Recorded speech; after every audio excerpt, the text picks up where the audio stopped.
2500人の命が一本の瓶に隠れていた。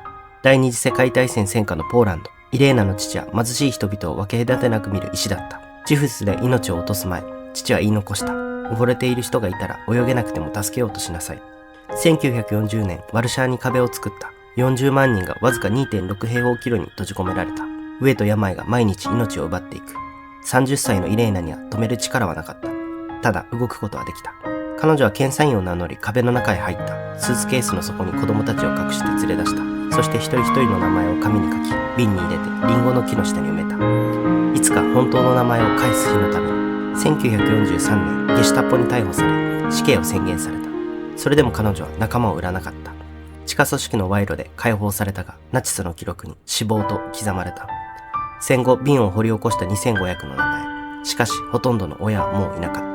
愛は言葉ではなく行動の中にある。